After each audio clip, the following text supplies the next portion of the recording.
Welcome to మనతో పాటు big టాక్లో పాల్గొన్నారు వివి రావు విశ్లేషకులు, కాలువ సుజాత టీపీసీ రాష్ట్ర అధికార ప్రతినిధి, అదేవిధంగా శంకరొల్ల రవికుమార్ బీజేపీ రాష్ట్ర అధికార ప్రతినిధి. ముందుగా వివి రావు గారు చెప్పండి. వివి రావు గారు, మనం ఏదైతే చూస్తున్నామో సీఎం రమేష్ చేసినటువంటి వ్యాఖ్యలు, అదేవిధంగా బండి సంజయ్ చేసినటువంటి వ్యాఖ్యలు, ఈ రెండింటికి మాత్రం బీఆర్ఎస్ శ్రేణుల్లో బగ్గుమంటున్నాయి. ఈ నేపథ్యంలోనే బీఆర్ఎస్ పార్టీకి సంబంధించినటువంటి కేటీఆర్ కావచ్చు, లేదంటే కేసీఆర్ కావచ్చు, హరీష్ రావు కావచ్చు, ఎవరు కూడా ఒక మాట కూడా మాట్లాడట్టు. అంటే ఇది నిజమే అని అనుకోవచ్చా? మొత్తం మీద బీజేపీలో బీఆర్ఎస్ను విలీనం చేస్తున్నారు అనే మాటలకు సంయుక్త కుదురుతుంది అనే మాటలు వాస్తవమే అనుకోవచ్చా?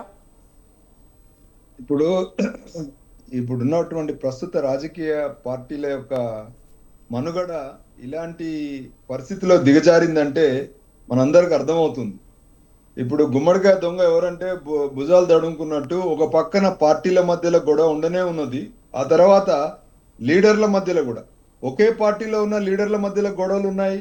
అలాగే ఆపోజిషన్ పార్టీల మధ్యలో కూడా గొడవలు ఉన్నాయి.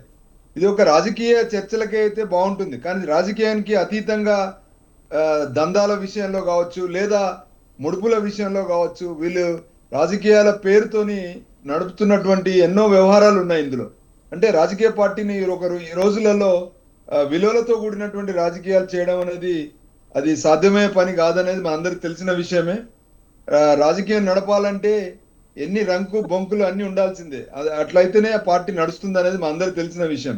ఇలా బండి సంజయ్ కావచ్చు, కేటీఆర్ కావచ్చు, లేదా సీఎం రమేష్ కావచ్చు, ఇంకే పార్టీలో ఏ నాయకులైనా కావచ్చు, ప్రజా ప్రయోజనం విలువలు, రాజకీయ విలువలు అనేది ఎప్పుడో తుంగలో దొక్కి పూర్తిగా ఈరోజు వాళ్ళ యొక్క అంటే తాము మనుగడ కోసం ఏదైనా మాట్లాడతాం, ప్రజల్ని ఎట్లయినా మేము మభ్యపెడతాం వాళ్ళందరినీ కూడా అనేటువంటి ఒక దుర్మార్గమైనటువంటి చర్యలకు పాల్పడుతున్న విషయం అందరూ తెలిసిందే. ఏ పార్టీలో అంతర్గత ప్రజాస్వామ్యం లేదు, ఏ పార్టీలో జవాబుదారీతనం లేదు.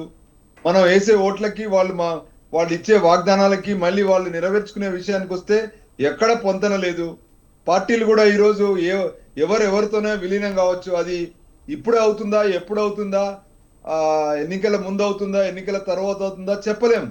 కానీ ఒకటి మాత్రం ఖచ్చితంగా చెప్పగలుగుతాం, ఏంటంటే ఎవరు మాట్లాడినా కూడా ఓటర్లకు కూడా ఇలా ఏ పరిస్థితిలో ఉన్నారంటే, మీరు ఏమన్నా జావండ్రా బాబు, మాకు మాత్రం ఎన్నికల సమయంలో ఏమి ఇస్తారు, ఇవ్వకపోతే రోడ్ల మీదకి ఎక్కి 500 ఇస్తారా, 1000 ఇస్తా, 5000 ఓటుకు 1000, 2000 ఇస్తారా, 3000 ఇస్తారా అని మనమే మన పోయిన ఎన్నికల్లో చూసాం.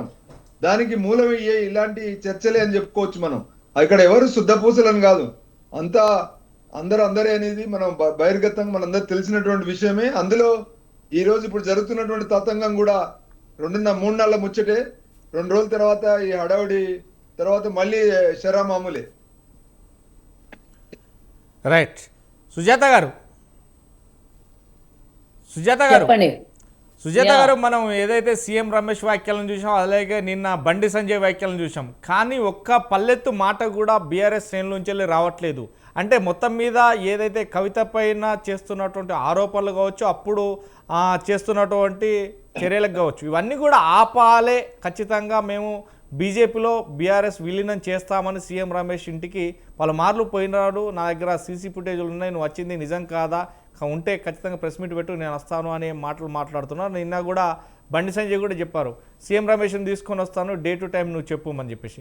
అంటే ఇలాంటి నేపథ్యంలోనే బీజేపీ బీఆర్ఎస్ వర్సెస్, అంటే ఈ రెండు ఒకే గూటికి చేరుతున్నాయనే సంకేతాలు మాత్రం ఇక్కడ చాలా వరకు వినిపెడుతున్నాయి. ఇది నిజమే అనుకోవచ్చా?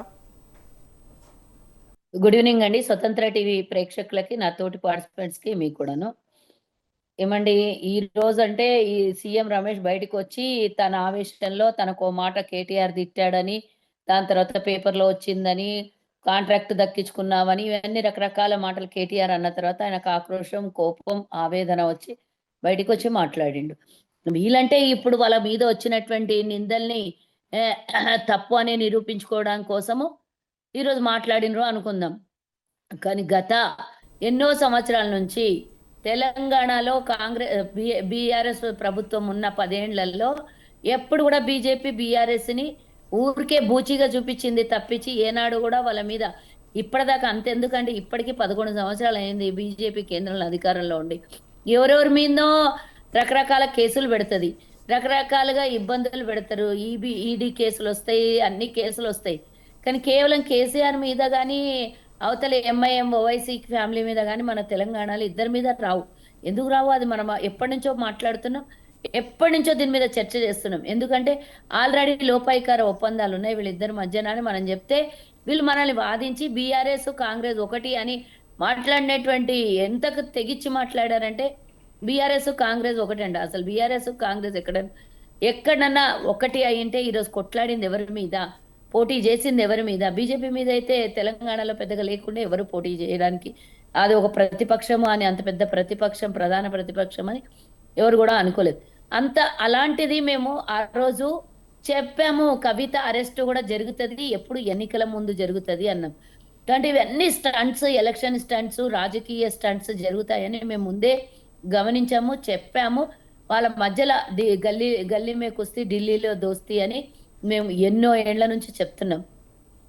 అది ఇప్పుడు స్వయాన బీజేపీ నాయకులు, గత టీడీపీ నాయకుడు ఇప్పుడు బీజేపీ నాయకుడు అయినటువంటి సీఎం రమేష్ బయటకు వచ్చి నా దగ్గర సీసీ ఫుటేజీలు ఉన్నాయి, నేను ఆధారాలు చూపించమంటావా చెప్పు, ఎక్కడికి రమ్మంటావు చెప్పు, టైము స్థలము నువ్వు చెప్పు, నువ్వే చెప్పు అని చెప్పినటువంటి సీఎం రమేష్ గారిని నేను అడుగుతున్నా. ఈరోజు మీ మీద అపనిందలు వచ్చాయని, మీ మీద ఆయన మాట్లాడాడని, కేటీఆర్ ఇష్టం వచ్చినట్లు మాట్లాడాడు కాబట్టి బయటకు పెట్టారా? లేకపోతే బయట పెట్టకపోయేదా? బీజేపీ వాళ్ళు ఇప్పటిదాకా ఎన్నో సంవత్సరాల నుంచి ఇది ముసుగులాటలో దెబ్బలాట ఆడుకుంటూనే ఉన్నారు మీరు వాళ్ళు.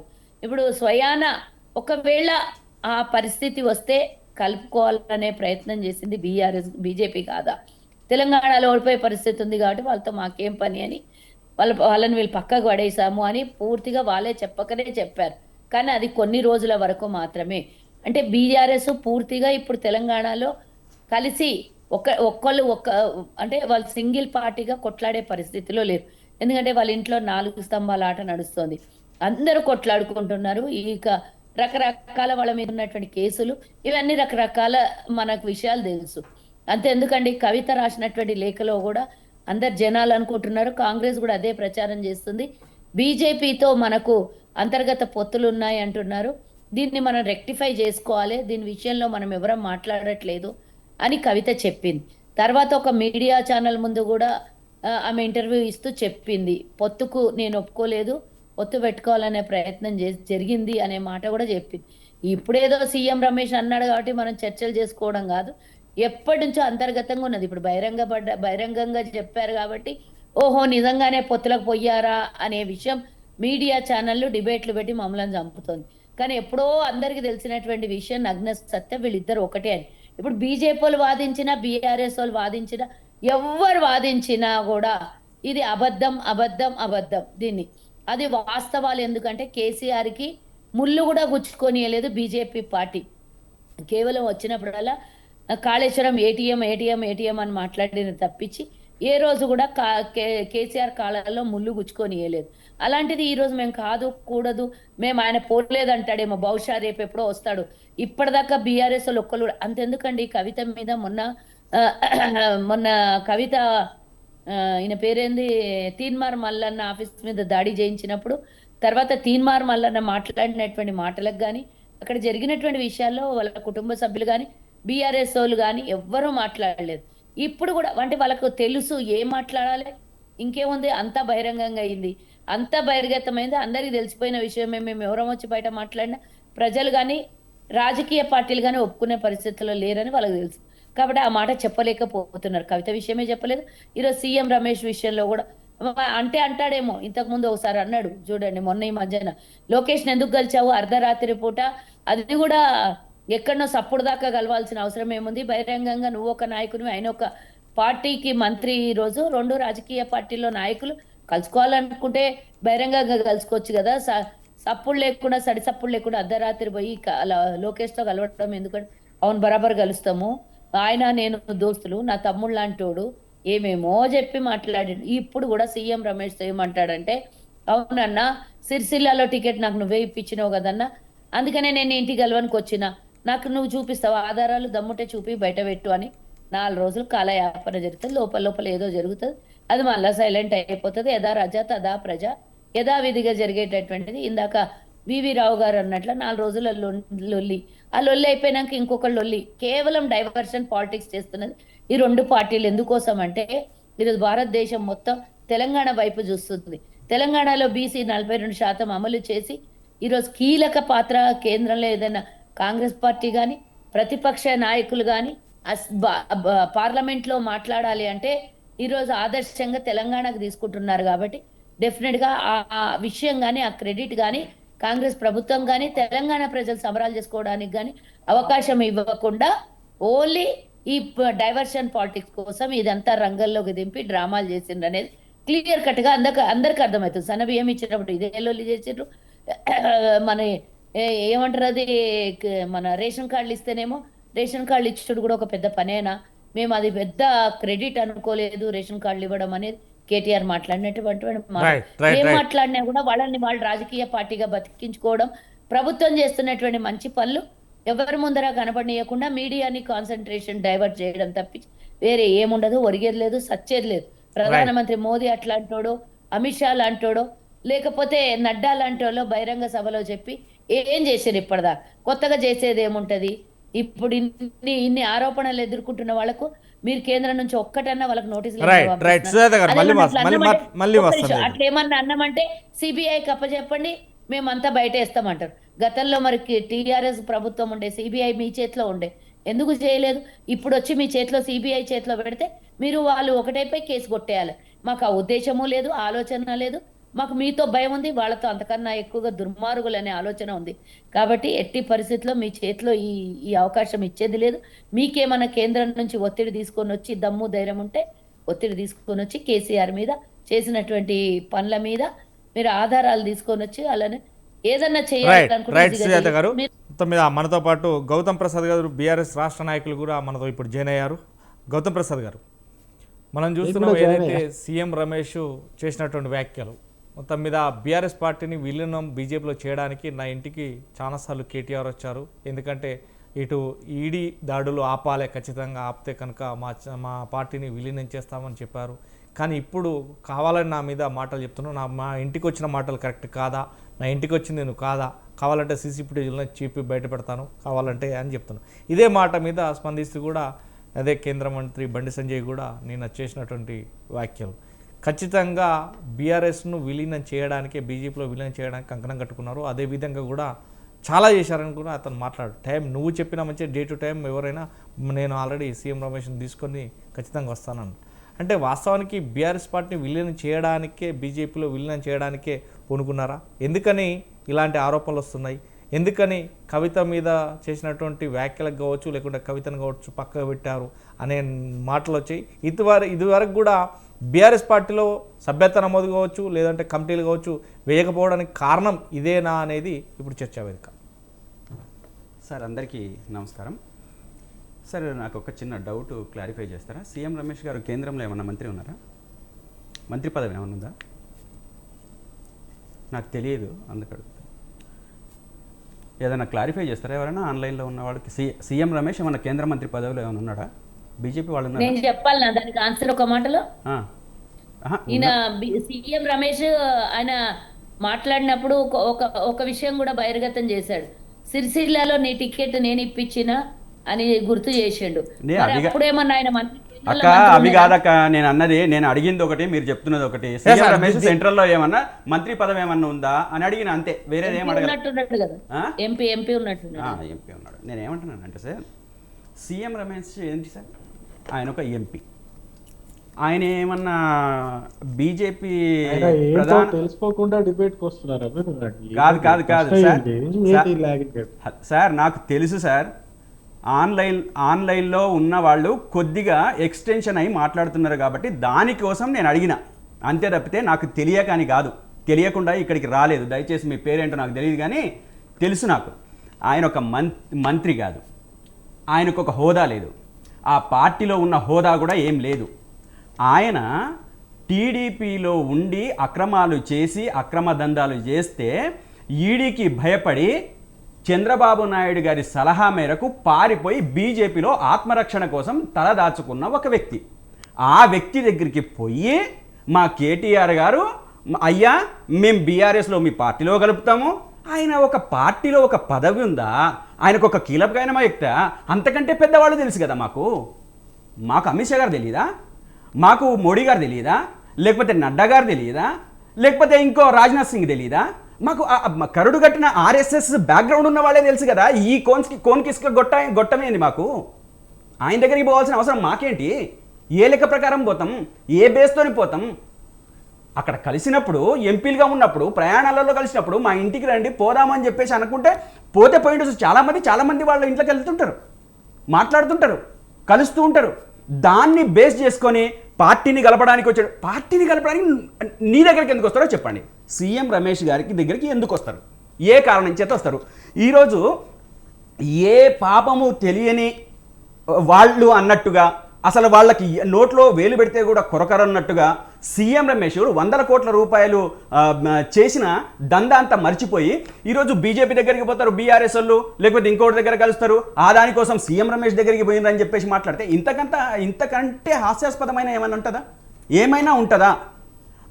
మనం ఆలోచించాల్సింది ఏంటంటే మా కేసీఆర్ గారికి, మా కేటీఆర్ గారికి, మా హరీష్ రావు గారికి, మాకు నడ్డా ఎవరో తెలియకపోతే, మోడీ గారు ఎవరో తెలియకపోతే, అదేవిధంగా లేకపోతే రాజ్నాథ్ సింగ్ గారు ఎవరన్నా తెలియకపోతే, అమిత్ షా గారు తెలియకపోతే మేము పోయి ఆ సీఎం రమేష్ గారితో మాట్లాడినామంటే చాలామంది చాలా అనుకోవచ్చు, అది వేరే విషయం. కానీ ఆలు లేదు చూలు లేదు, కొడుకు పేరు సోమలింగం అని చెప్పినట్టుగా ఇష్టం వచ్చినట్టు మాట్లాడితే దానికి ఏమన్నా ఏది క్రెడిబిలిటీ ఉండదు. మీరు ఒక్కసారి ఆలోచించండి, ఎవరు మాట్లాడినా, ఏ బయట వాళ్ళు మాట్లాడినా లేకపోతే ఇంకొకళ్ళు మాట్లాడినా, ఇక్కడ ఏదైనా ఆ అంశానికి సరితూగేటట్లు ఉందా?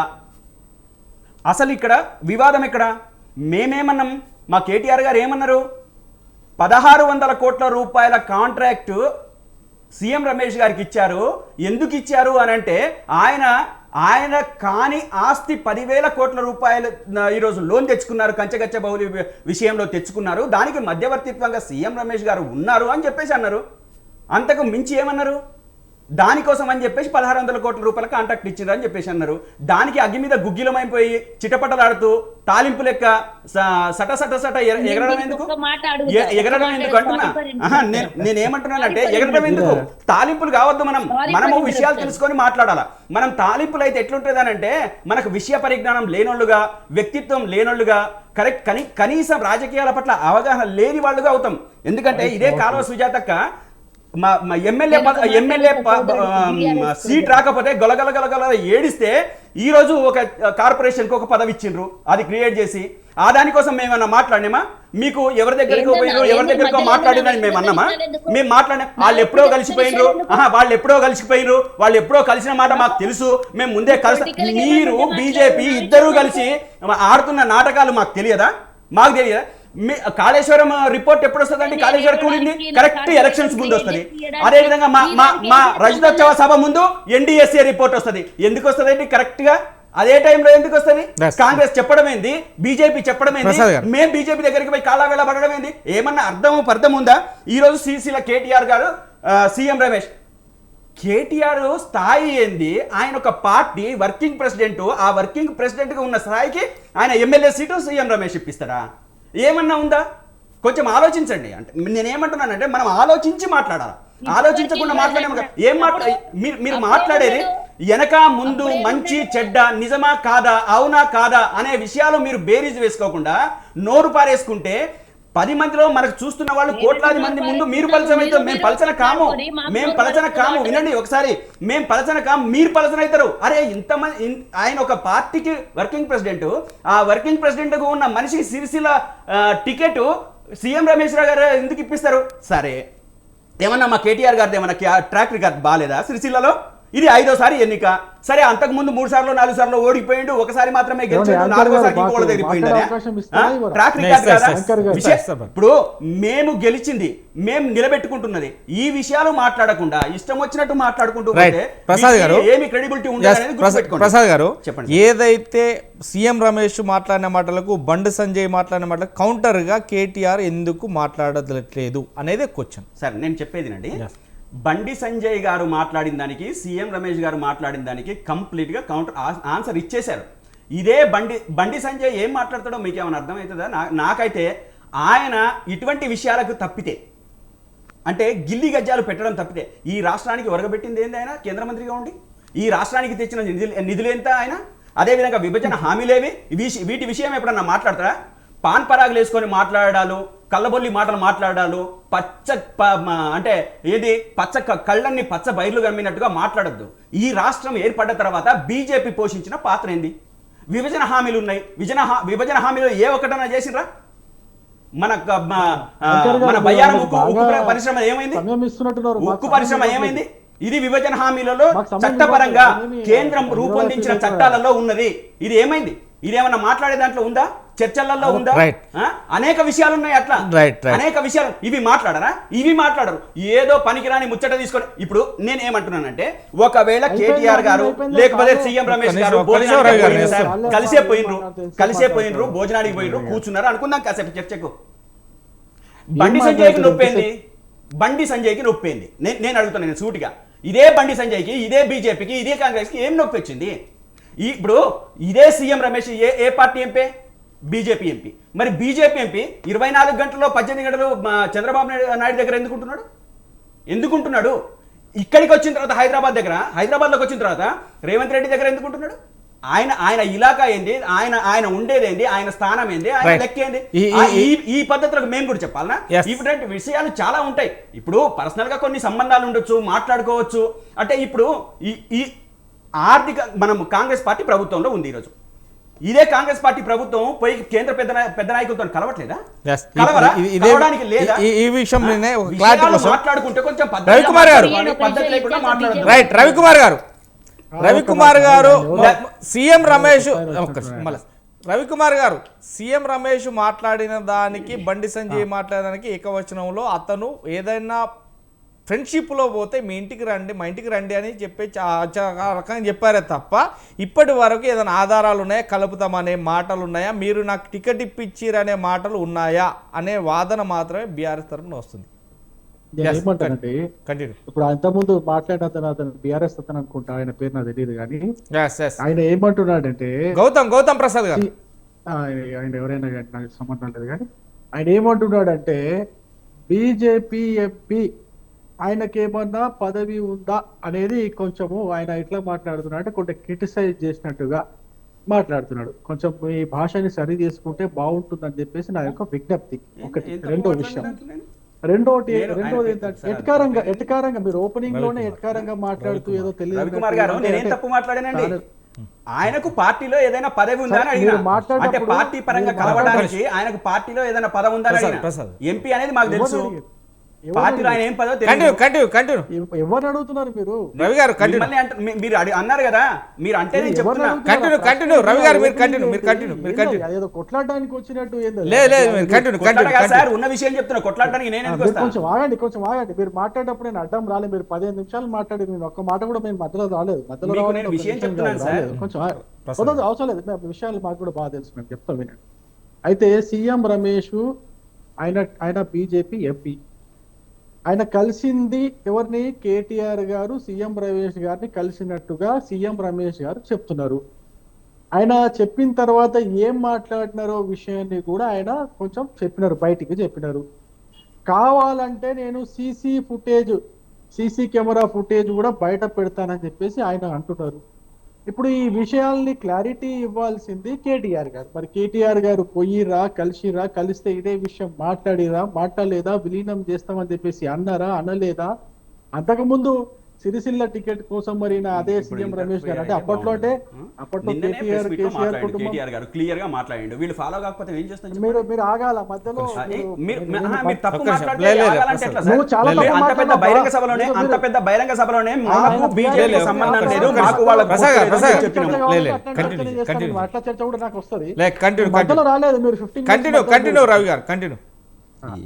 అయితే ఇప్పుడు కేటీఆర్ గారు సిరిసిల్ల టికెట్ కోసము సీఎం రమేష్ గారి దగ్గరికి పోయినారా లేదా ఆ విషయం కూడా ఆయనే చెప్పాలి. ఇది ఎప్పుడు 10 సంవత్సరాల క్రితం అనుకుంటున్న, ఫస్ట్ టైం ఆయన ఎమ్మెల్యే అయినప్పుడా లేకపోతే దాని తర్వాత అయినప్పుడా తెలియదు మనకి. కానీ అది కూడా ఆయన కేటీఆరే క్లారిటీ ఇవ్వాలా. మేబీ ఉండొచ్చు అని అనుకుంటున్నారు, ప్రజలు కూడా ఉండొచ్చు అని అనుకుంటున్నారు. ఎందుకు అనుకుంటారంటే అప్పటికే సీఎం రమేష్ గారు ఆయన పెద్ద వ్యాపారవేత్త, ఆయనకు పెద్ద కాంట్రాక్టరు, అనేక రాజకీయ నాయకులతో, అనేక మంది రాజకీయ పార్టీలతో ఆయనకు సంబంధాలు ఉన్నట్టున్నాయి అప్పట్లో మరి ఆయన హెల్ప్ కోసం ఏమన్నా కేటీఆర్ పోయినారనే అనుకుంటున్నారు. ఎందుకు అనుకుంటున్నారంటే అప్పట్లో కేటీఆర్ ఇస్ నథింగ్. అప్పట్లో కేటీఆర్ దగ్గర ఇన్ని డబ్బులు లేవు, కేటీఆర్ దగ్గర 100 కోట్ల విమానం లేదు, కేటీఆర్ పార్టీ బీఆర్ఎస్ దగ్గర దేశంలోనే రెండో అతిపెద్ద పార్టీ, అంటే అతిపెద్ద ఫండ్ వైజ్ గా అంత ఫండ్ ఉన్న పార్టీ వేరేది ఏది లేదు. అన్ని 100 కోట్లు 1000 కోట్ల రూపాయలు ఏ విధంగా సంపాదించారో తెలీదు. తెలంగాణ రాష్ట్రంలో బీఆర్ఎస్ పార్టీ అధికారంలోకి వచ్చిన తర్వాత 10 సంవత్సరాల పాలనలో తెలంగాణ రాష్ట్రం అప్పుల పాలైంది. కేసీఆర్ కుటుంబం మాత్రం గొప్ప వాళ్ళు అయ్యారు, కోటీశ్వర్లు అయ్యారు, కోట్లాధికారులు అయ్యారు. ఫామ్ హౌస్లు ఎక్కడ పడితే అక్కడ ఫామ్ హౌస్లు కట్టుకున్నారు, విమానాలు కొనుక్కున్నారు, రకరకాల ఆస్తులు సంపాదించారు. మరి తెలంగాణ రాష్ట్రం ఏమో అప్పుల పాలైంది, మరి వీళ్ళేమో 100,000 కోటీశ్వర్లు అయినారు. ఎట్లయినారో అది మరి వాళ్ళే చెప్పాలి. నేనేమనుకుంటున్నా అంటే ఈ మొత్తం ఎపిసోడ్ లో బీఆర్ఎస్ పార్టీకి సంబంధించి కేసీఆర్ గారి పైన ఆరోపణలు ఉన్నాయి. అది కాళేశ్వరం దానిపైన కావచ్చు, ఇంకో దానిపైన కావచ్చు, కేటీఆర్ గారి పైన ఆరోపణలు ఉన్నాయి. అనేక రకాలైన రియల్ ఎస్టేట్ కంపెనీల్లో ఏదో లావాదేవీలు జరిగినప్పుడు అప్పుడే ఆరోపణలు వచ్చినాయి. ఫోనిక్స్ కావచ్చు, ఇంకోటి చాలా ఆరోపణలు వచ్చినాయి. ఇంకా కవిత గారి పైన అయితే మీకు తెలుసు లిక్కర్ స్కామ్ తో ఆమె లిక్కర్ స్కామ్ చేసి ఆమె 100 కోట్ల రూపాయలు ఆమె వెనకేసుకుందని చెప్పేసి ఆమె కవిత గారి పైన, అంటే మొత్తం కుటుంబం అంతా కూడా అవినీతి చేసిందని చెప్పేసి ఆరోపణలు. ఇప్పుడు పొగలేంది ఇదైతే మంట అయితే రాదు కదా, పొగలేంది ఇదైతే రాదు. అంటే ఎక్కడో ఏదో చోట వీళ్ళు అవినీతి చేసినట్టుగా నిదర్శనాలు ఆధారాలు ఉన్నప్పుడే కదా ఇవన్నీ ఆరోపణలు వస్తాయి. దానికి ఇంకా సాక్ష్యంగా మనకు బలమైన ఆధారాలు అంటే వాళ్ళ ఇల్లు, వాళ్ళ ఫామ్ హౌస్లు, వాళ్ళ పార్టీ ఆఫీసులు, అక్కడ ఇక్కడ 100 కోట్లు, ఎన్నో ఎకరాల భూములు, ఎక్కడ పడితే అక్కడ అపార్ట్మెంట్లలో, వాడికి పెద్ద టవర్స్లలో లక్షల స్క్వేర్ ఫీట్ల వీళ్ళ పేర్ల పైన వీళ్ళు చేసుకున్నటువంటి రిజిస్ట్రేషన్లు, బిల్డర్లను బెదిరించి కావచ్చు, కాంట్రాక్టర్లను బెదిరించి వీళ్ళు లక్షల కోట్ల రూపాయలు వసూలు చేసిన విధానం కావచ్చు, ఇవన్నీ చాలా ఉన్నాయి. ఇవన్నీ కాదని ఎట్లా చెప్పగలుగుతారు? ఒకటి. రెండో విషయము, ఆ 1660 కోట్ల రూపాయలు సీఎం రమేష్ కి ఇచ్చారని చెప్పేసి అని చెప్తున్నారు. ఏమండి, బీఆర్ఎస్ హయాంలో 9.5 సంవత్సరాలు పాలించారండి. 9.5 సంవత్సరాల వీళ్ళ హయాంలో ఎన్ని కాంట్రాక్ట్లు, చిన్న కాంట్రాక్ట్ దగ్గర నుంచి ఏమంటే మరి గవర్నమెంట్ తెలుసా మీకు, అదేదో మన ఊరు మన బడి అని ఒక స్కీమ్ తీసుకొచ్చారు. 7,900 కోట్ల స్కీమ్ అది. ఆ మన ఊరు మన బడి స్కీమ్ లో, ఆ పథకంలో వీళ్ళు ఏం చేయాలంటే రాష్ట్రం మొత్తం మీద ఉన్నటువంటి ఈ స్కూళ్ళల్లో బ్లాక్ బోర్డ్స్, బెంచీలు, మిగతా అట్లా పెన్నులు ఇట్లాంటివి వాటి ఒక స్క్రీను, కంప్యూటర్లు అరేంజ్ చేయాలన్నమాట. అంటే బ్లాక్ బోర్డ్స్ కోసము, బెంచీల కోసము ఇది ఒక మన ఊరు మన బడి అని పథకం తీసుకొచ్చారు. అది యాక్చువల్ గా ఇక్కడ మన బాల్నగర్ లో లేకపోతే ఈ పక్కన ఇక్కడ జీడిమెట్లో ఉన్న కంపెనీస్ నుంచి వాటన్నిటిని, ఆ ఫర్నిచర్ కావచ్చు, ఆ బ్లాక్ బోర్డ్స్ కావచ్చు, అవన్నీ కూడా అక్వైర్ చేయాలి. ఆ స్టార్ కంపెనీ అనేది ఒక కంపెనీ ఉంటాయి. వాళ్ళు టెండర్ వేసుకున్నారు, వాళ్ళే పాడుకున్నారు, వాళ్ళకే వచ్చింది. మధ్యలో వీళ్ళు ఏం చేసినారు తెలుసా, ఈ మెగా రామకృష్ణని తీసుకొచ్చి ఏదో కొత్త కంపెనీ స్టార్ట్ చేయించి, ఆ కొత్త కంపెనీ ద్వారా టెండర్లు మళ్ళీ ఆ మన ఊరు మనపడి టెండర్ కూడా మళ్ళీ వాళ్ళకే పోయేటట్టు, మెగాకే పోయేటట్టు చేసారు. 3,000 ఫస్ట్ మొదటి విడత 3,234 కోట్ల రూపాయల టెండరు మెగాకు పోయింది. మెగాకు పోతే ఆ కంపెనీ వాళ్ళు ఎవరైతే పాట పాడిరో వాళ్ళు కోర్టుకు పోయి కోర్టు దగ్గర పోయి వాళ్ళు మొత్తుకుంటే అప్పుడు కోర్టు ఏం చేసిందంటే ఇదే బీఆర్ఎస్ ప్రభుత్వం పైన, కేసీఆర్ పైన మొట్టికాయలు వేసి, అట్లా కాదు ఎవరైతే పాడుకున్నారో వాళ్ళకే ఇవ్వాలని చెప్పేసి ఈ మెగా కంపెనీ రాకుండా చేసి, అంటే మీ హయాంలో చిన్న బెంచీలు, బల్లలు, బ్లాక్ బోర్డులు తెచ్చుకునే కాంట్రాక్ట్ ను కూడా మెగా కప్పచెప్పడానికి మీరు ప్రయత్నం చేసి, శతవిధాల ప్రయత్నం చేశారు. అట్లాంటి ఎన్ని చెప్పాలి, అట్లాంటి చాలా కొన్ని వందలు నేను స్కీములు అవన్నీ స్కాములు తీస్తే అప్పట్లో మాట్లాడుకున్నాము. సరే, కాంగ్రెస్ ప్రభుత్వం వచ్చి 2 సంవత్సరాలు అవుతుంది. కాంగ్రెస్ ప్రభుత్వం వచ్చిన తర్వాత 2 సంవత్సరాల్లో వీళ్ళు పాలన మొత్తం అంతా అట్టర్ ఫ్లాప్ అయిపోయింది. అంతకుముందు బీఆర్ఎస్ క్లీన్ బోల్డ్ అయిపోయింది. ఇప్పుడు బీజేపీని ప్రజలు చూస్తున్నారు. సరే, బీజేపీని ప్రజలు చూస్తున్నారు. అవకాశాన్ని మేము ఏ విధంగా ఉపయోగించుకోవాలో మేము కూడా ప్రయత్నాలు చేస్తున్నాము. కానీ వీటన్నిటిలో ఇంత పెద్ద రాజకీయ చర్చలో నేను కోరుకునేది ఒకటి, అది ప్రభుత్వం కావచ్చు, విపక్షం కావచ్చు. ప్రభుత్వము ఇప్పుడు సీజన్ అండి. ఇప్పుడు ఏం సీజన్? స్కూళ్ళు స్టార్ట్ అయ్యే సీజన్, రైతులు పంటలు విత్తనాలు నాట్లు వేసుకునే సీజన్. ఈ 2 విషయాలు చాలా సెన్సిటివ్. దాంతో పాటు స్థానిక సంస్థలకు ఎన్నికలు రావాల్సిన సీజన్. ఇన్ని సీరియస్ అంశాలు పెట్టుకొని ప్రభుత్వంలో ఉన్నటువంటి కాంగ్రెస్ పార్టీ కావచ్చు, ప్రతిపక్షంలో ఉన్నటువంటి బీఆర్ఎస్ పార్టీ కావచ్చు, వీళ్ళిద్దరూ కూడా చేస్తున్న డైవర్షన్ పాలిటిక్స్ ప్రజలందరూ చూస్తున్నారు కదా.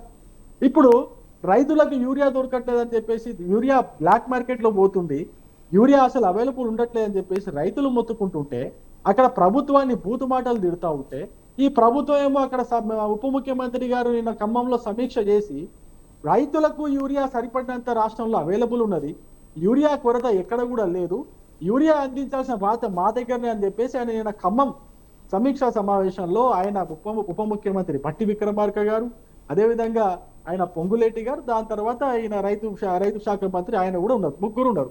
మళ్ళీ ఆయన బయటకు వచ్చి ఏమంటాడు తెలుసా, కేంద్ర ప్రభుత్వం తింటాడు, బీజేపీ పార్టీ తింటాడు, యూరియా ఇస్తారని చెప్పేసి చెప్తాడు. ఇది ఇన్ని డైవర్షన్ పాలిటిక్స్, అసలు అది నాలుక తాటి మట్ట ఎందుకు ఇట్లా రివర్స్ గా మాట్లాడుతున్నారో అర్థం కావట్లేదు. ఇది ఒక విషయం. దాని తర్వాత స్కూల్స్, దాదాపు 70 లక్షల మంది విద్యార్థులు ఈ రాష్ట్రంలో స్కూల్స్లలో చదువుతున్నారు. గవర్నమెంట్ మొత్తం అంటే అన్ని ప్రైవేటు గవర్నమెంట్ అన్ని స్కూళ్ళు కలిపి చదువుతున్నటువంటి విద్యార్థుల సంఖ్య అంచనాగా ఒక 70 లక్షల మంది. దాంట్లో మోర్ దెన్ 50% అంటే దాదాపు 55 నుంచి 60% మంది ఇప్పటికి కూడా పిల్లలందరూ కూడా ఈ గవర్నమెంట్ స్కూల్స్ పైన డిపెండ్ అయి చదువుతున్నారు. అంటే అది గురుకులాలు కావచ్చు, కేంద్రీయ విద్యాలయాలు కావచ్చు, ఆ కస్తూరిబా బాలికల విద్యాలయాలు కావచ్చు, గవర్నమెంట్ జిల్లా పరిషత్తు, ప్రాథమిక పాఠశాల, ఇవన్నీ కలిపి దాదాపు 40 లక్షల పైగా విద్యార్థులు గవర్నమెంట్ స్కూల్స్ పైన డిపెండ్ అయి ఉన్నారు. ఇప్పుడు గవర్నమెంట్ స్కూల్లో జరుగుతున్నటువంటి దారుణమైన పరిస్థితులు మీరు చూశారు. నిన్న ఉయ్యాలవాడలో దాదాపు 40 మంది విద్యార్థులు అస్వస్థకు గురైనారు. పోయిన వారమే, ఈ వారం కాదు, పోయిన వారమే. రైట్ రవికుమార్ గారు, నేను మళ్ళీ మీ దగ్గరికి వస్తాను.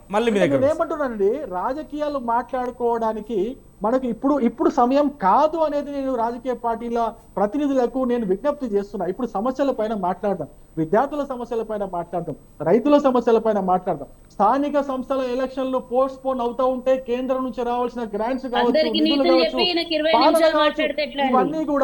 ఇవన్నీ కూడా కుంటుపడతాయి. వీటన్నిటిని కూడా మనం ఆలోచించాలి. వినండి, నేను సమస్యల పైన మాట్లాడతా, బేకారు మాట్లాడి నేను మాట్లాడను.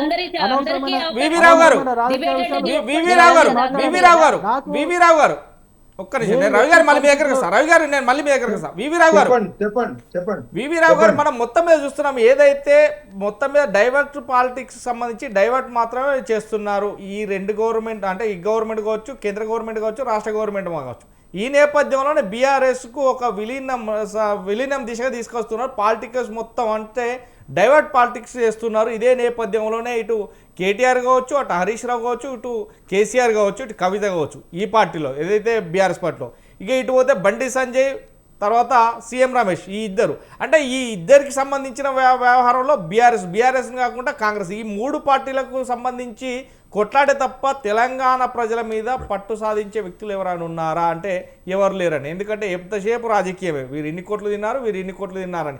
ఇదే నేపథ్యంలో ఇప్పుడు పార్టీని విలీనం చేస్తారనే సంక్షుబ్ధంలో ఉన్నప్పటికీ మాత్రం అలాంటిది ఏమీ లేదు అని చెప్పడం జరుగుతుంది. అంటే ఎలా చూడొచ్చు ఇదంతా కూడా? ఇప్పుడు ఒకటండి, ప్రస్తుతం ఉన్న పరిస్థితిలో ఇప్పుడు అంత పార్టీ విలీనం చేయాల్సిన పని ఏం లేదు కదా. ఇప్పుడు అర్జెంటుగా ఇమ్మీడియట్ గా ఇప్పుడు జరిగేది ఏంటంటే, మీరు అన్నది కరెక్ట్. ఇప్పుడు ఏంటంటే డైవర్షన్ పాలిటిక్స్ కోసము ఇదంతా ప్రయత్నము. ముఖ్యంగా ఈరోజు జరిగేది ఏంటంటే, ప్రజా ప్రయోజనం కన్నా పార్టీల మనుగడ ఎక్కడ ఉందండి? వాళ్ళు ప్రతిసారి మీడియా కాంట్రవర్సీలో ఏదో రకమైనటువంటి వాదనలో ఉండడం అనేది వాళ్ళ యొక్క ప్రాధాన్యత. ఇలా ఒక్కొక్క పార్టీ వ్యవహారం తీసుకుంటే మనకు అర్థమవుతుంది. ఇలా బీజేపీ పార్టీ విషయానికి వస్తే మీరు అన్నారు గొడవ పడుతున్నారని. నేను అంటున్నాను, ఇప్పుడు బీఆర్ఎస్ లాంటి పార్టీలు కానీ, కాంగ్రెస్ పార్టీలు కానీ ఒక పక్కన వీళ్ళు డైరెక్ట్ గా ముడుపుల వ్యవహారంలో ఇన్వాల్వ్ అయితే, బీజేపీ కూడా ఈరోజు మరి రెడీమేడ్ గా ఉన్నటువంటి ఏదైతే గతంలో ఇదే టిఆర్ఎస్ పార్టీలో పనిచేసినటువంటి ఈటెల రాజేందర్ లాంటి వాళ్ళని ఏ రకంగా మరి బీజేపీలోకి తీసుకొని ఎన్నికల ముందు వాళ్ళు ఎన్నికల బరిలో దిగాక బీజేపీలో వేరే లీడర్ లేరా? అంటే అన్ని పార్టీలలో అందరూ వాళ్ళ యొక్క నిజ స్వరూపం ఒకటి బయటికి మేము కాదని చెప్పుకునే ప్రయత్నం ఇంత తీవ్రంగా మీడియా అటెన్షన్ వినియోగం చేసే పరిస్థితిలో వాళ్ళ మనుగడ కోసం చేస్తున్నటువంటి ప్రయత్నంగా మనకు అందరికి అర్థమవుతుంది. ఇవాళ ఎవరు ఎన్ని రాజకీయాలు చేసినా కూడా ప్రతి ఒక్క రాజకీయ పార్టీలో ఓటుకి 5,000 నుంచి 10,000 పెట్టి కొనుక్కుంటున్నారండి. ఎట్లా? ఎవరు? సీఎం రమేష్, లేకపోతే ఎక్కడి నుంచి వస్తాయి డబ్బులు? ఇలా కేటీఆర్ లాంటి వాళ్ళు కానీ వాళ్ళకి ఏమైనా సొంత దందాలు ఉన్నాయా? ఇలా ఇక్కడ మాట్లాడే ప్రతి ఒక్క పార్టీకి సంబంధించిన ప్రజా ప్రతినిధుల్ని లేదా స్పోక్స్ పర్సన్ నేను అడుగుతా ఉన్నాను, మీ పార్టీలలో నిలబడుతున్నటువంటి మీ మోడీ గారికి కానీ, మీ కేటీఆర్ కానీ ఇలా వేల కోట్ల రూపాయలు కోర్టుకు 5,000 నుంచి 10,000 ఖర్చు పెట్టేటువంటి ఐటీ ఇన్కమ్ ట్యాక్స్ ఏమైనా రిటర్న్స్ ఫైల్ చేసి చూపిస్తున్నారు? ఈ డబ్బులు ఎక్కడి నుంచి వస్తున్నాయి? ఎట్లా పట్టుకుంటున్నారు ఎన్నికలప్పుడు?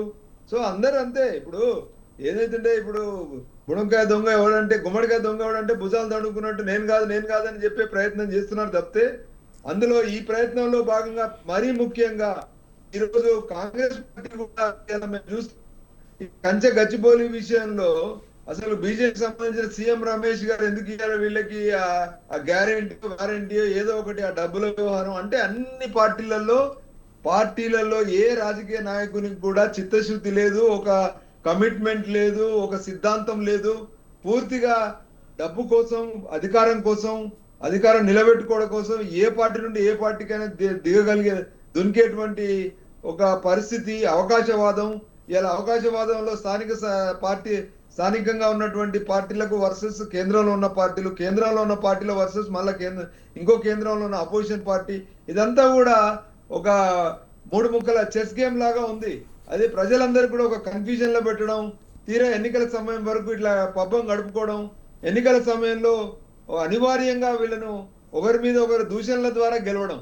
కానీ ప్రజా ప్రయోజనం, ప్రజల యొక్క మనుగడ, మంచి ప్రజల యొక్క అభిమానంతో గెలిచే ప్రయత్నం ఎక్కడ జరుగుతుంది? తిట్ల పురాణాలతోని. ఇలా కాంగ్రెస్ పార్టీ ముఖ్యమంత్రి చూస్తే అధికారంలో కూర్చున్న ముఖ్యమంత్రి అదే తిడతాడు, తిట్లతోనే. అపోజిషన్ లో తిట్టాడంటే అధికారం మేము ఇచ్చాము, మరి ఇవాళ ఎందుకు తిడుతున్నాడు?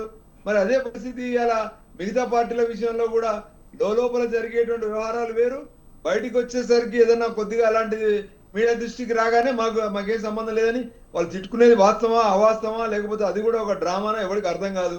ప్రజలందరూ కూడా ఇవాళ ప్రజల్ని ఒక టేకింగ్ ఫర్ ఏ రైడ్, అందరినీ కూడా ప్రజల యొక్క తెలియనితనం కావచ్చు, ప్రజల్లో ఉన్నటువంటి అనివార్య పరిస్థితులను ఎన్కరేజ్ చేసుకోవడానికి ఏ పార్టీ అనకుండా ప్రతి ఒక్క పార్టీ కూడా, ప్రతి ఒక్క నాయకుడు కూడా దుర్మార్గంగా దుర్వినియోగం జరుగుతూ ఉంది. రాజకీయ విలువలు లేవు, రాజకీయ పార్టీల మధ్యలో ఒక అంతర్గత ప్రజాస్వామ్యం లేదు, పార్టీ ఫండ్ కూడా ట్రాన్స్పరెంట్ గా లేదు. ఇవన్నీ కూడా కారణాల వల్ల ఇవాళ ఏ సమయంలోనే ఎవరైనా ఏమైనా చేసే పరిస్థితి ఉంది. రైట్.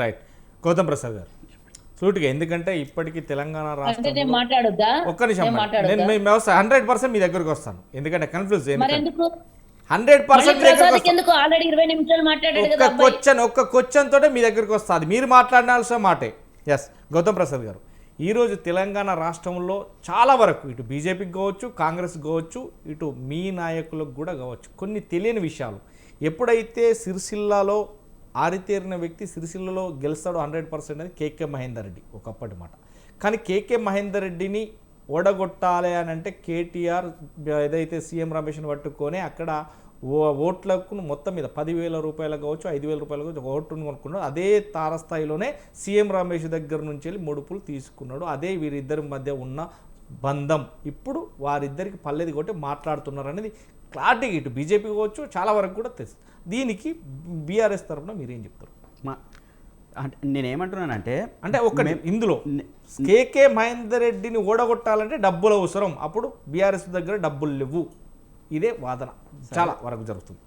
సార్ డబ్బులు ఉన్నాయా లేవా అంటే అక్కడ ఎలక్షన్ ఎట్లా కొట్లాడినరు ఏంటి అనేది మనం ఒక్కసారి పరిశీలన చేస్తే మాకు క్యాడర్లో కానీ జనాల్లో కానీ మాకు పాజిటివ్గా ఉంది.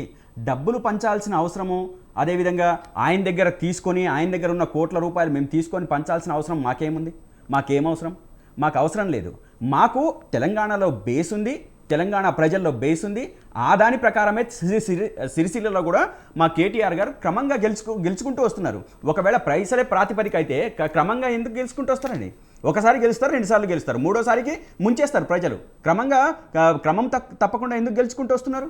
కాబట్టి ఇవి మనం వాళ్ళు బట్టగాల్చి మీదేస్తే అవి మేము తుడుచుకోవడానికో, బురద చల్లితే తుడుచుకోవడానికో మేము సిద్ధంగా లేము. మేము సిద్ధంగా లేము. అదేవిధంగా ఇందాక సిరిసిల్ల ఎమ్మెల్యే విషయము కేటీఆర్ గారే చెప్పాలా, లేకపోతే ఇంకోటి బీజేపీలో కలవడానికి ఆ విషయము కేటీఆర్ గారే చెప్పాలని చెప్పేసి ఇందాక మిత్రులు రవికుమార్ గారు అంటున్నారు. అంటే మీరు బురద చల్లుతారు, మేము కడుక్కుంటూ కూర్చోవాలా? మీరు చెప్తారు, మీ ఇష్టం వచ్చినట్టు చెప్తారు, మీరు ఇష్టం వచ్చినట్టు అంటారు, మేము దాన్ని కడుక్కుంటూ కూర్చోవాలా? అంతేగాని మేము కౌంటర్గా విషయాలు కానీ అక్కడ జరిగిన విషయాలు కానీ మాట్లాడడానికి వీల్లేదు. ఈరోజు కొత్తగా మాట్లాడుతున్నారు మీరు తెలంగాణ రాష్ట్రం అప్పుల్లో కూరుకుపోయిందని చెప్పేసి. ఇదే దేశాన్ని పరిపాలిస్తున్న 11 సంవత్సరాలుగా మీరు బీజేపీ పరిపాలిస్తుంది కదా, దేశం ఎంత అప్పుల్లో ఉందో తెలుసా మీకు? ఈ దేశం భారతదేశం దేశభక్తియుత గల నాయకులు మీరు అందరు కదా. మరి ఈ దేశం ఇప్పుడు ఎన్ని లక్షల కోట్ల రూపాయలు అప్పు చేసిందో తెలుసా? 60 ఏళ్లలో 60 లక్షల కోట్ల రూపాయలు కాంగ్రెస్ చేస్తే మీరు వచ్చిన 11 ఏళ్లలో 185.11 కోట్ల రూపాయలు, లక్షల కోట్ల రూపాయలు, 185.11 లక్షల కోట్ల రూపాయలు భారతదేశం అప్పు చేసింది కేవలం 11 సంవత్సరాలలో. ఈ అప్పు ఎవరికి చెప్తారు? అంటే వీటి గురించి మీకు కనపడవు, మీకు వినపడవు, మీకు దాని మీద మాట్లాడడానికి రాదు. అదేవిధంగా చెవులు అసలే పనిచేయవు ఆ సందర్భాల్లో. అంటే నేను ఏమంటున్నానంటే, అంటే మీరు చేస్తేనేమో సంసారం, వేరే వాళ్ళు చేస్తేనేమో తప్పు. మీరు అప్పులు చేయొచ్చు, దేశాన్ని అమ్మొచ్చు, అదేవిధంగా ఇంకో రకంగా చేయొచ్చు. కానీ ఈ దేశంలో ఇట్లా జరుగుతుంది అని చెప్పేసి అంటే మాత్రం వాళ్ళు దేశద్రోహులు. మీరు చెప్పండి, తెలంగాణ రాష్ట్రంలో ఇదే కాంగ్రెస్ పార్టీ అధికారంలోకి వచ్చిన తర్వాత అసెంబ్లీ సాక్షిగా మన తెలంగాణ అప్పు ఎలక్షన్స్ కంటే ముందు ఎంత అన్నది? 7 లక్షల కోట్లు అన్నది. అదేవిధంగా 10 లక్షల కోట్ల రూపాయలు మీరు వాళ్ళు కలిసి దొందే అన్నట్టు రెండు పార్టీలు కలిసి మా మీద దుష్ప్రచారం చేసి ఆ తర్వాత అసెంబ్లీలో ప్రకటించింది ఎట్లా? ఎంత? కేంద్రం ప్రకటించింది ఎంత? కేంద్రం ప్రకటించింది కేవలం 3,89,000 కోట్ల రూపాయలు మాత్రమే అని కేంద్రం ప్రకటించింది. ఏది? పార్లమెంట్ సాక్షిగా. అదేవిధంగా కాంగ్రెస్ పార్టీ ఇటు కార్పొరేషన్ అప్పు కావచ్చు, కార్పొరేషన్ అప్పు కావచ్చు, లేకపోతే ఇంకో అప్పు కావచ్చు, మొత్తం కలిపి 6 లక్షల కోట్ల రూపాయలు అని చెప్పేసి వీళ్ళు అన్నారు. 6 లక్షలు కాదు, ఏం కాదు, 4 లక్షల కోట్ల రూపాయలు అని చెప్పేసి మళ్ళీ మాట్లాడారు. అంటే వీళ్ళకే ఒక క్లారిటీ లేదు. రాష్ట్రం అప్పులు చేసింది, ఇంకోటి చేసింది అని చెప్పేసి మాట్లాడితే ఇక్కడ ఏది క్రెడిబిలిటీకి నిలబడదు. మనం మాట్లాడేటప్పుడు చాలా జాగ్రత్తగా మాట్లాడాలా. రైట్. సుజాత గారు వింటున్నాను. yes కంటిన్యూ, ఇప్పుడు మాట్లాడండి. మీరు బ్యాంక్ అప్పు తీసుకోకుండా మీ రెవెన్యూ ఆయనకు మ్యూట్ చేస్తే గానీ వినడు. yes కంటిన్యూ సుజాత గారు. ఎస్, నేను పాపం చాలా ఆవేశంతో మొత్తం ప్రిపేర్ అయిపోయి ఎవరిని ఏం అడగాలో అనే మాటలు అస్సలు సంగతి విడిచిపెట్టి వేరేదంతా ప్రిపేర్ అయ్యి వచ్చినటువంటి బీఆర్ఎస్ సోదరుడికి ఒక మాట అడగాలనుకుంటున్నాను నేను. సరే, ఇప్పుడు మీరు ఇంత వాదిస్తున్నారు, ఇందాక యాంకర్ ఒక మాట అడిగాడు, ఇంతమంది మాట్లాడుతున్నారు, మీరు కింద సెకండ్ క్యాడర్ థర్డ్ క్యాడర్ వాళ్ళు అసలు వాళ్ళు ఎవరి మీద అయితే నిందపడిందో, ఎవరి మీద అయితే అపవాదం వచ్చిందో, ఎవరి మీద అయితే ఆరోపణ వచ్చిందో వాళ్ళు వచ్చేందుకు మాట్లాడట్లేదు అంటే దానికి ఆన్సర్ లేదు. కేకే మహేందర్ రెడ్డిని ఓడగొట్టాలంటే ఆనాడు డబ్బులు లేక సీఎం రమేష్ దగ్గర తీసుకొని పోటీ చేశారు. అప్పుడు ఉన్నటువంటి ఒప్పందాలు, ఆర్థిక ఒప్పందాలతో, వాళ్ళకు ఉన్నటువంటి దోస్తానితో ఈరోజు ఆయన ఇంటికి వెళ్ళి కూర్చొని నీకు మళ్ళీ తెలంగాణను ఆల్రెడీ దోచుకున్న డబ్బు బోల్డ్ అంతున్నది, నీకు మస్తు డబ్బులు ఇస్తా, నువ్వు మళ్ళీ కేంద్రంతో మాట్లాడు, మా ఇద్దరి మధ్యలో ఒప్పందాలు జరిపించు, మేము విలీనమైపోదామని చెప్పింటాడు. అదే మాట బయటకు వచ్చి ఆయన చెప్పిండు. చెప్పకపోతే బీజేపీలో ఉండి గా ముచ్చట చెప్తే బీజేపీ వాళ్ళు ఊరుకోకపోతుండే కదా. మా దగ్గర డబ్బులు లేవన్న మాట వాస్తవమే ఆనాటికి. కానీ ప్రజల యొక్క అభిమానం ఉంది. ఆ అభిమానం మేరకే డబ్బులు లేని బాల్క సుమన్ గెలిచిండు, డబ్బులు లేని గాదారి కిషోర్లు గెలిచిండ్రు, అనేక మంది ఎస్సీలు, ఎస్టీలు, బీసీలు, ఓసీలు డబ్బులు లేనట్టు గెలిచిండ్రమ్మా. కొంచెం చూసి మాట్లాడండి, మీరు కొంచెం చూసి మాట్లాడండి. మీకు కంటిన్యూ సుజాత గారు. అదే నేనేం చెప్తున్నా అంటే, ఇవన్నీ ముచ్చట్లు, కాకమ్మ కథలు ఎవరికన్నా చెప్పండి. బాల్కా సుమన్ గెలిచిండా, బాల్కా సుమన్ డబ్బులు లేకుండా గెలిచిండా అంటే ఫస్ట్ టైం డబ్బులు లేకుండానే గెలిచిండొచ్చు, అదేమైనా ఉండొచ్చు. తర్వాత బాల్కా సుమన్ ఆస్తుల లెక్కేయండి, బాల్కా సుమన్ ఏడుంటుండే, ఏ రూమ్ లో షేర్ చేస్తుండే, అధికారంలో మీరే ఉన్నారు కదా, ఎవరెవరు లెక్కెంతనో తేల్చండి. మీరు అధికారంలో మీరే ఉన్నారు కదా, తీయండి. మీకు ఎవరొద్దన్నారు? బాబు ఒక నిమిషం ఉండు, అడిగిన దానికి ఆన్సర్ చెప్పు. డిబేట్ టైం ఉంటే చెప్పండి, ఏం అడుగుతారో అడగండి.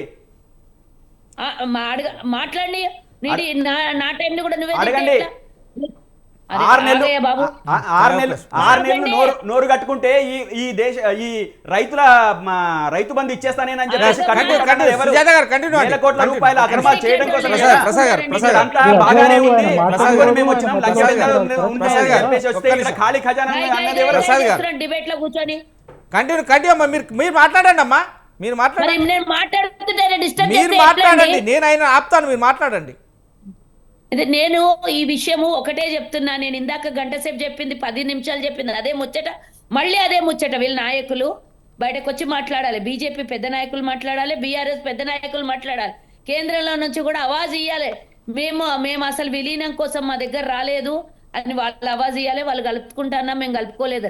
అప్పటి నుంచి జరుగుతున్న చర్చలు ఇవే అందరికీ తెలిసినాయే. ఈ కాదని వీళ్ళు ఏదో మసిపూసి మారడికాయ చేసి కాదు కాదని అన్నంత మాత్రం ఏమి అవన్నీ అయ్యేటి పనులు కావు. ఇంకోటి రవి ఇందాక అంటున్నాడు ఏదో ఎరువుల గురించి మాట్లాడుతుండు. ఎరువుల గురించి మాట్లాడేది మీరేనా? కేంద్రం కావాలని తెలంగాణలో కాంగ్రెస్ ప్రభుత్వం ఉన్నది. ఈరోజు కాంగ్రెస్ ప్రభుత్వానికి క్రెడిట్ వస్తుంది కాబట్టి ఎరువుల కోతా పెట్టింది వాస్తవం కాదా? లోపల క్యాబినెట్ మీటింగ్ లో లోపల చర్చ జరిగిన విషయం మీకేం తెలుసు అని బయటకు వచ్చి మాట్లాడితే కరెక్ట్, కానీ లోపల ఒకటి జరిగితే బయటకు వచ్చి ఇంకోటి చెప్తారా? ఎలాంటి మాటలు మాట్లాడుతావు తమ్ముడు? నువ్వు కూడా నువ్వు మాట్లాడకావు. నువ్వు మాట్లాడేటప్పుడు డిస్టర్బ్ చేయలేదు. రవి గారు ఒక్క నిమిషం. సుజాత గారు మొత్తం కంప్లీట్ చేసినాక మీకు ఇస్తాను. సుజాత గారు కంప్లీట్ మాట్లాడతాడు, రైతుల గురించి మాట్లాడతాడు, విద్యార్థుల గురించి మాట్లాడతాడు.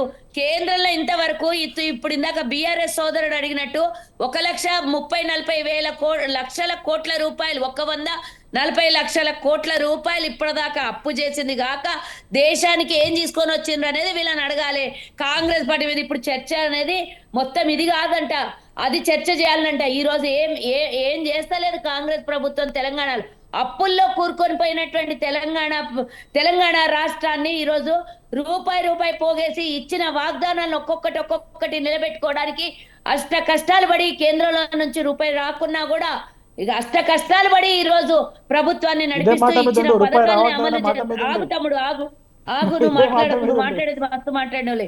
₹1 ఇవ్వకున్నా కేంద్రంలో 2 మంత్రులు తెలంగాణలో ఉన్నా కూడా తెలంగాణకు ఒక ప్రత్యేక హోదా కానీ ప్రత్యేకంగా ఏదన్నా కొత్త రాష్ట్రమైనా ₹1 11 ఏళ్ల నుంచి తేకున్నా కూడా అష్ట కష్టాలు పడి ప్రభుత్వాన్ని నడిపించుకుంటూ పోతుంటే మీరు కేంద్రంలో అప్పు చేసింది నాకు అడిగిండు బీఆర్ఎస్ సోదరుడు. దానికి సమాధానం చెప్పండి. వీళ్ళిద్దరు ఎట్లున్నారంటే వీళ్ళిద్దరి వ్యవహారం ఎట్లుందంటే నువ్వు అమ్ముకుంటే తప్పులేదు కానీ నేను అమ్ముకుంటే తప్ప, నువ్వు చేస్తే తప్పులేదు కానీ నేను చేస్తే తప్ప. మీరు 10 లక్షల కోట్లు చేసారు, మేము 200 లక్షల కోట్లు చేసాం. అంటే ఇద్దరు కలిసి ఒకటి రాష్ట్రాన్ని నమ్ముతారు, ఒకళ్ళు దేశాన్ని నమ్మేస్తారు. ఏం అభివృద్ధి చేసేది ఇద్దరు కలిపి 11 ఏళ్లలో? ఈ ప్రపంచంలో అమెరికా అతిపెద్ద దేశము, అగ్రరాజ్యము, కానీ ప్రపంచంలో అత్యధికంగా అప్పులు ఉన్నది ఆ దేశానికి. మీరు తెలియకుండా ఎందుకు మాట్లాడలేదు? అప్పులు సహజం, అప్పులు చేస్తారు. మీది కూడా, మీ ప్రభుత్వం కూడా, కాంగ్రెస్ ప్రభుత్వం కూడా 60 లక్షల కోట్ల రూపాయలు అప్పు దేశానికి చేసింది. అదే మరి నేను అదే అంటున్నా, అప్పులు లేకుండా ఏ దేశం నడవదు, ఏ రాష్ట్రం నడవదు, ఏ ప్రభుత్వం నడవదు. ఈ విషయాల్ని పరిగణలోకి తీసుకొని మాట్లాడండి ఇప్పటికన్నా మీరు. రైట్ అమ్మా, మనకు టైం లేదు. సుజాత గారు మేడం, మేము టైం లేదు, కంటిన్యూ. నేను మాట్లాడుతున్నాండి. అప్పులు మాత్రం ఆకాశానికి ఎక్కించి అభివృద్ధి మాత్రం అటకెక్కించిన మీ ఇద్దరు లక్షల కోట్ల అప్పులు చేసి మీరు చేయలేదా? నేను చేయలేదా? ఇప్పుడు 1,82,000 కోట్ల రూపాయలు మీరు అప్పు తెచ్చారు కదా, ఏం అభివృద్ధి చేసిందో చెప్పండి. 1,82,000 కోట్ల రూపాయలు ఇప్పటికే చేసింది, 6 నెలల్లోనే, సంవత్సరంలోనే చేసింది. 1,82,000 కోట్ల రూపాయలు చేసింది కాంగ్రెస్ పార్టీ. ఏం చేసిండ్రు మీ 1,82,000 కోట్ల రూపాయలతో? మేము తెచ్చిన 3 లక్షల కోట్ల రూపాయలతో ఒక కాళేశ్వరం కట్టినాము, అదేవిధంగా రైతు బంధు ఇచ్చినాము, పెన్షన్ ఇచ్చినాము, రైతు రుణమాఫీ చేసినాము. ఏమేమున్నాయో మీకు చెప్తాము. కానీ మీరు తెచ్చిన 1,80,000 కోట్ల రూపాయలతో ఏం చేసిండ్రు? 1,80,000 కోట్ల రూపాయలతోని మీరు ఏ పథకం పెట్టిండ్రు? అప్పుల విషయంలో చెప్పండి. అప్పుల విషయంలో రవికుమార్ గారు చెప్పండి.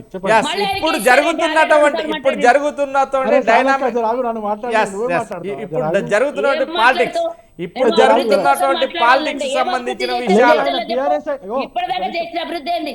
కొత్తగా ఒక ఐఐఎంస్ తెచ్చిర్రా, ఒక్కపోతే ఐఐటి తెచ్చిర్రా, సుజాత గారు కనపడకపోతే మేము ఏం చేస్తాం? ఇండస్ట్రీస్ కట్టించిర్రా, సుజాత గారు 170 సంస్థలలో 60 సంస్థలు అదాని అంబానీ. రైట్ రవికుమార్ గారు కంటిన్యూ. అయితే సరే, ఈ అప్పుల విషయాలు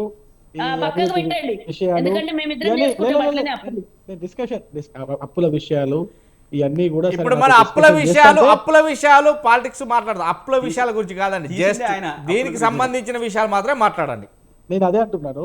అప్పుల విషయాలు, డెప్స్ విషయాలు నాతో మాట్లాడాలనుకుంటే మళ్ళీ ఒక చర్చ పెట్టండి. నాది 20 సంవత్సరాల బ్యాంకింగ్ ఎక్స్పీరియన్స్, నేను బ్యాంకింగ్ రంగంలో జాబ్ చేసి వచ్చినట్టు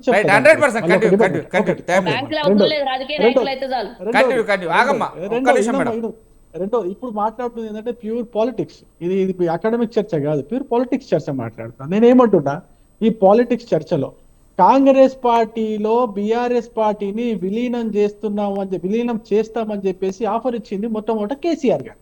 ఎప్పుడు తెలంగాణ ఇచ్చిన తర్వాత పోయి ఢిల్లీలో పోయి సోనియా గాంధీ గారి కాళ్ళు మొక్కి మీ పార్టీలో మా పార్టీని విలీనం చేస్తామని చెప్పినటువంటి ఆఫర్ ఇచ్చినటువంటి పార్టీ నాయకుడు, గ్రేట్ నాయకుడు బాపు గారు, కేసీఆర్ గారు. దాని తర్వాత కవిత గారిని జైల్లో పెట్టిన తర్వాత అదే ఆఫర్ని బీజేపీకి ఇచ్చిందని చెప్పేసి ఇప్పుడు వార్తలు వస్తున్నాయి. అది కేటీఆర్ గారు ఆఫర్ ఇచ్చారని చెప్పేసి వార్తలు వస్తున్నాయి. అది ఎంతవరకు నిజమో అబద్ధమో మీరు తెలుసుకోవాలి. ఒకటి నాకు తెలిసి ఎలక్షన్ లో clean bold BRS party clean bold అయిన తర్వాత ఈ యొక్క పార్టీ పైన నమ్మకం లేక అనేక మంది ఎమ్మెల్యేలు మళ్ళీ కాంగ్రెస్ లో కలిసింది. కాంగ్రెస్ కు పోయి అంటే ఈ నాయకత్వం పైన బీఆర్ఎస్ పార్టీ నాయకత్వం పైన, కేసీఆర్ నాయకత్వం పైన, కేటీఆర్ నాయకత్వం పైన నమ్మకం లేక మళ్ళీ కాంగ్రెస్ పార్టీకి వెళ్ళడానికి వెళ్ళిరు. దాదాపు 10 మంది 11 మంది ఎమ్మెల్యేలు కాంగ్రెస్ పార్టీకి వెళ్ళారు. అంటే ఈ రాష్ట్రంలో బీఆర్ఎస్ పార్టీకి ప్రజలు ఎక్కడ కూడా కనీసం కూడా లాయల్టీ చూపించట్లేదు. బీఆర్ఎస్ పార్టీ విశ్వాసం కోల్పోయిందనేది చాలా స్పష్టంగా మనకు అర్థమవుతున్నది. ఇప్పుడు మనకి ఈ విషయాల్లో ఈ రాజకీయ విషయాల్లో మనకి ఇంకొకటి దీన్ని ధృవీకరించడానికి కవిత గారు వాళ్ళ తండ్రికి అంటే వాళ్ళ నాన్నకి ఒక 3, 4, 6 పేజీల లేఖ రాశారు. ఈ 6 పేజీల లేఖలో ఆవిడ చాలా స్పష్టంగా తన సొంత హ్యాండ్ రైటింగ్ తో రాసిన వ్యాఖ్యలు ఏంటంటే బీజేపీ పార్టీని మీరు ఈ యొక్క రాష్ట్రంలో అవకాశం ఇస్తున్నట్టుగా ఉంది అని ఆరోపణలు వస్తున్నాయి అని చెప్పేసి ఆవిడ రాసినారు.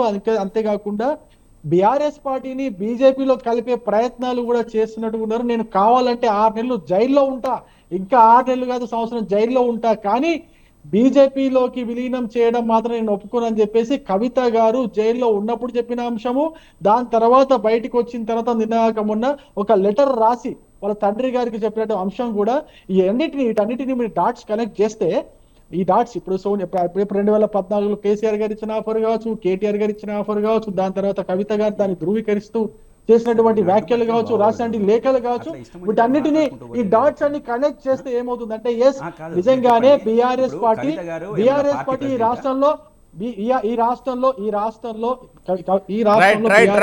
రవికుమార్ గారు మనకు ఎందుకు చెప్పట్లేదు?